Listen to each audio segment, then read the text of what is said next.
Today we're going to look at controlling the mount for the small guy on top of the big guy, which is always challenging, but especially on top of a big guy because as a smaller guy being on top, I don't have the control that I want to obtain with my knees around his waist. I can't even lock my feet behind his butt.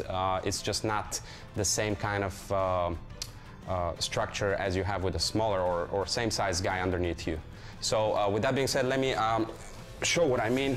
Marcus is outweighing me, and I got to the mount one way or another.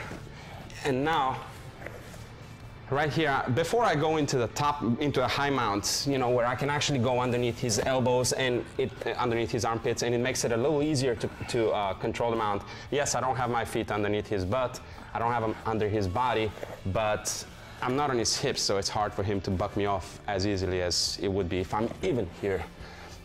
Before I get there, he's probably going to be keeping his elbows tight and making it hard for me to go into high mount. And big guys are usually going to start bucking right away. They don't feel a lot of weight up here on them unless it's the same guy, same size guy or heavier. So being a smaller guy for him is going to be easy to buck me off easier. And that's what normally big guys start doing right off the get-go. Keep his elbows tight, and so I don't go into high mount, and try to buck me off one way or another. Maybe he'll try to trap my arm, maybe he'll start doing this thing. So when he starts doing, keep going. When he starts doing that kind of stuff, as you can see, he's gonna hold this for a second. Maybe I can cross my feet underneath now, right? Maybe, but it's gonna be tough to do. I can only do it because I'm already too high in the mount. Here it's gonna be really hard to control him, and he's got a lot of leverage.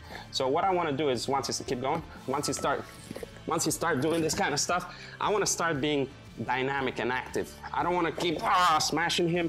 I keep smashing him, he's eventually gonna get out of it. Okay, so I want to be more dynamic as a smaller guy on top of a big guy. Go for it. I want to be doing this kind of stuff.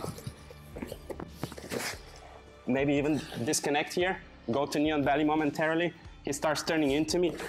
Maybe I can go into modified mount. He starts turning back into me. I'm back in the regular mount. He starts turning away. Again.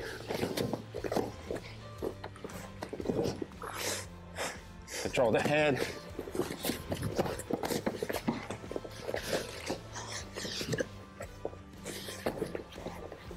Maybe he's gonna turn away completely. Maybe he's gonna buck me off and turn away.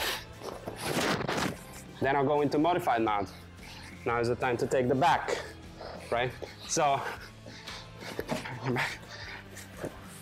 the idea here is that I don't want to be trying to pin him down. It's going to be really hard to pin a guy with a bigger frame as you would normally do with someone your own size or smaller.